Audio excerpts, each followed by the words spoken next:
Hello everyone. I am William. Today I am going to cover what is Cyber Essentials and explain how it can be used to secure an IT infrastructure. Let's begin. Today I am going to cover these topics. A brief introduction of who am I? What exactly is Cyber Essentials? What are the Cyber Essentials requirements for IT infrastructure? Does it mean my IT infrastructure is bulletproof after meeting all the requirements in Cyber Essentials? How to start? Questions and answers. About the presenter, William Lee. As of the time of this video was created, I have 24 years of information technology work experience, where 18 years are information security related.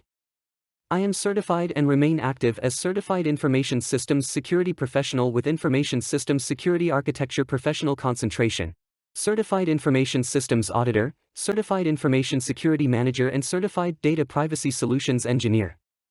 I am one of the 186 Information Systems Security Architecture Professional Concentration holders in the United Kingdom.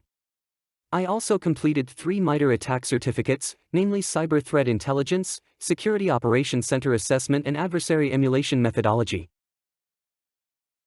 What exactly is Cyber Essentials? Cyber Essentials is an effective, government-backed baseline scheme that will help organizations to protect themselves. All organizations in terms of size, no matter big or small, can benefit from protection against a whole range of the most common cyber attacks. Cyber attacks come in many shapes and sizes. Cyber Essentials aim to protect against basic attacks like malware, insecure default setting, unpatched vulnerability, etc. Some sophisticated attacks may still success even all the requirements are fulfilled. However, most common general non-targeted attacks shall be prevented. Cyber Essentials can be considered as a starting baseline of information security. Although the technical controls are the same, there are 2 levels of certification under Cyber Essentials, Cyber Essentials and Cyber Essentials Plus. Cyber Essentials provides an online self-assessment questionnaire for you. You will need to understand the questions and answer these questions honestly and knowledgeably. A board member must sign a declaration to confirm that all the answers are true. This means the board member is responsible to the correctness of the answers. Cyber Essentials Plus, in addition to the Cyber Essentials online self-assessment questionnaire, includes a technical expert will conduct an audit on your IT systems. The technical expert will pay a visit to your site and test both internal and external of your network and computers. The technical expert confirms the situation of your network and computers that compliance to that of stated on your online self-assessment questionnaire. What are the Cyber Essentials requirements for IT infrastructure? There are 5 main areas of requirements for IT infrastructure in Cyber Essentials. They are firewalls, secure configurations, user access controls, malware protection, and security update management. Each of these areas has their own requirements and controls. I am going to highlight the controls in all 5 areas. Let's begin with the first area, which is the firewalls. The firewalls here aimed not only network firewalls, but also endpoint firewalls. Endpoint firewalls sometimes referred to as enterprise desktop firewall, which is a piece of firewall software installed on endpoint devices such as desktops or servers. There are a few controls in the firewalls area. It requires you to change default administrative password of the firewall systems, or completely disable remote administrative access entirely. Honestly, completely disable remote administrative access entirely for firewall systems sounds not practical in most cases. So you can consider this control as to change the default administrative password of the firewall systems. In addition, the password has other control requirements specified in other part of the requirements. The next control is to prevent the administrative interface of the firewall systems from the internet. As a security professional, what I interpret is to prevent the administrative interface of the firewall systems from the internet directly. If there is a valid business needs, such as the firewall systems are managed by a contracted third party, it is allowed to do so by additional security measures. These additional security measures are multi-factor authentication and IP address whitelisting. Of course, a properly managed password authentication approach must exist. The next control is to block unauthenticated inbound connections by default using the firewall systems. That is, the firewall systems only allow inbound connections to authenticated services. There may be a few exceptions on this, for example incoming SMTP connections to allow exchange of internet emails. The next control is about the inbound firewall rules. Every inbound firewall rule that allows connections from the internet to the networks behind the firewall shall be approved and documented by an authorized individual. This is the baseline requirement. However, in most of the cases, this shall be extended to all firewall rules. Although firewall rules other than inbound firewall rules is not in scope of Cyber Essentials. The next control is to remove or disable unnecessary firewall rules quickly, when they are no longer needed. Cyber Essentials here does not specify the documentation, approval and implementation requirements. Cyber Essentials does not have an indicator of how quickly it requires. For a more comprehensive control, these requirements of documentation, approval, implementation, etc. as well as the subjective description of time length shall be clearly defined too. Although these requirements are not in scope. The next and the final control in the firewalls area is to use a software firewall on devices which are used on untrusted networks, such as public Wi-Fi hotspots. This control is aimed on endpoint devices that can be carried around, especially to laptops, mobile phones and tablets devices. Cyber Essentials as a baseline information security guidelines, it does not mention how the endpoint firewalls shall be implemented. Okay, let's move on to the secure configuration. The first control in the secure configuration area is to remove and disable unnecessary user accounts, such as guest accounts and administrative accounts that won't be used.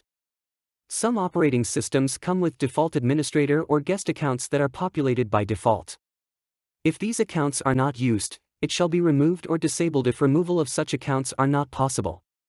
Next control is to change any default or guessable account passwords. Some systems come with default password for the first administrative account. This is very common on entry-level networking equipment like Wi-Fi access points or routers. This kind of publicly well-documented password shall be changed before any production use of such equipment or software. Next control is to remove or disable unnecessary software. If a feature of a software package is not used, it shall be disabled or removed. Likewise, unused software packages shall not be installed. If there is a business requirement change making an installed software no longer in use, the software shall be removed as soon as the changes occurs. This is aimed to narrow down the attack surface. The next control is to disable any auto-run feature which allows file execution without user authorization. Operating systems nowadays mostly have auto-run enabled by default. This can be harmful as malware may make use of the auto-run features to load itself and start inflection to the system. This is again aimed to minimize the risk of unwanted software automatically loaded on system startup or during a media insert. The next control is to ensure authentication of users before allowing access to organizational data or services. That means all usage of organizational data or services shall be properly authenticated and make sure the identity of the persons who access the data and services. The final control in the secure configuration area is to ensure appropriate device locking controls. This includes the default timeout lock of a device after a defined period. This control shall apply to all computers no matter it is a server or a workstation, mobile devices, or even networking devices. The next area of Cyber Essentials is about the user access control. The first thing here is to have a user account creation and approval process. This means if a user account is required, there shall be a process to apply for the access and thereafter there shall be someone authorized to approve the application.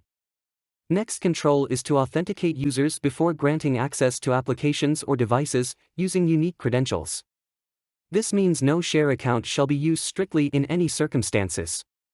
The next one is to remove or disable user accounts when no longer required. An example of this is an employee is leaving the organization. The account of this departed employee shall be removed or disabled as soon as the departure of the employee. The next control is to implement multi-factor authentication, where available. Authentication to cloud services must always use multi-factor authentication. Cyber Essentials did not specify the implementation of multi-factor authentication. Sensible selection of secure multi-factor authentication to balance security, usability, and practicality. Another control in this area is to use separate accounts to perform administrative activities only. The accounts performing administrative activities shall not be used for day-to-day activities.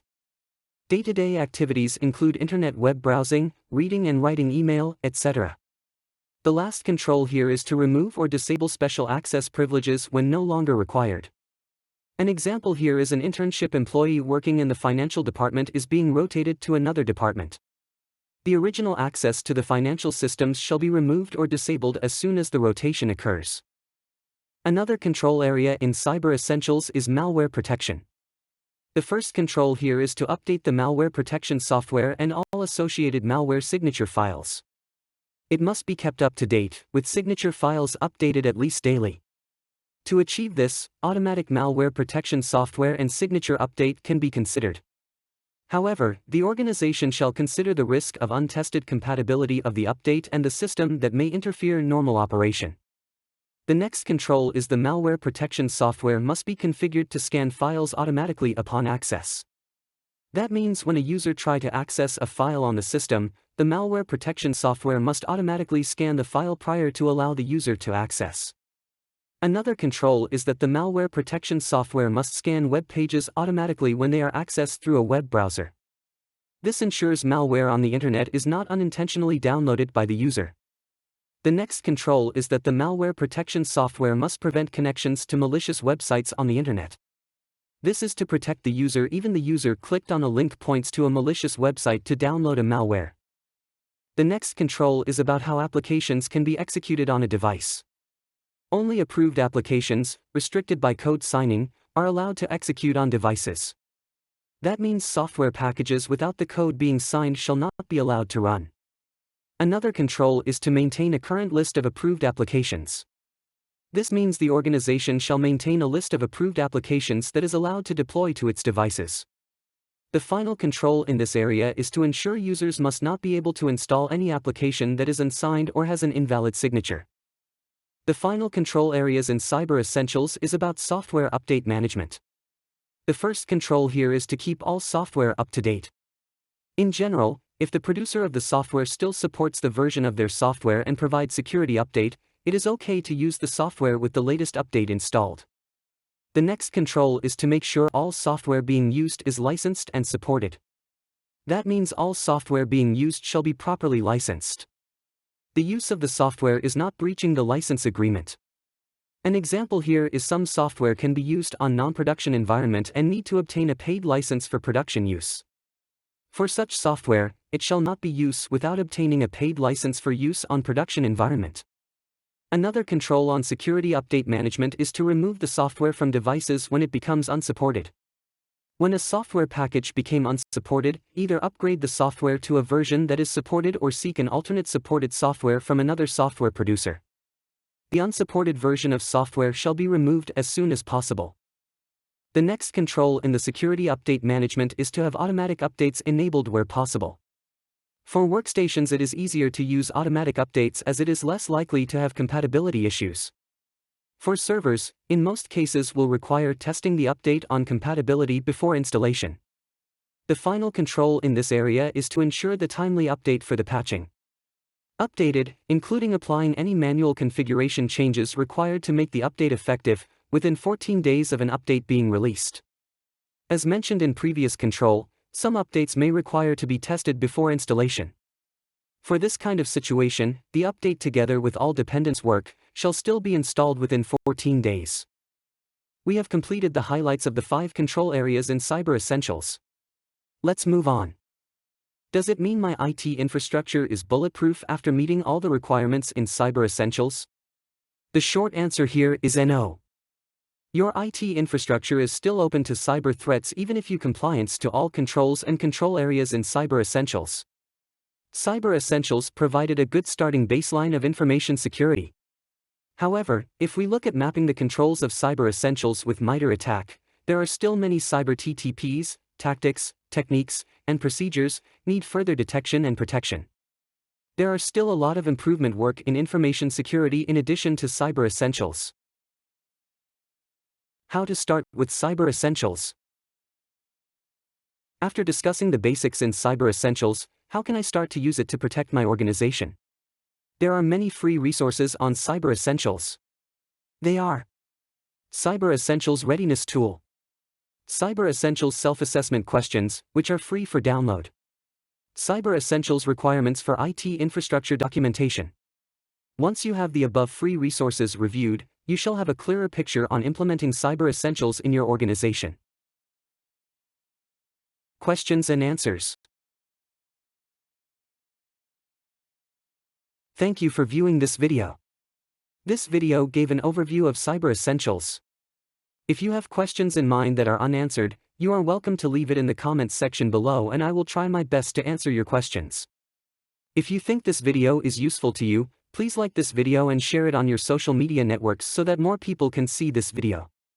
Please also consider to subscribe to this channel with the notification turned on so that you will get immediate notification when I have new video published to the channel.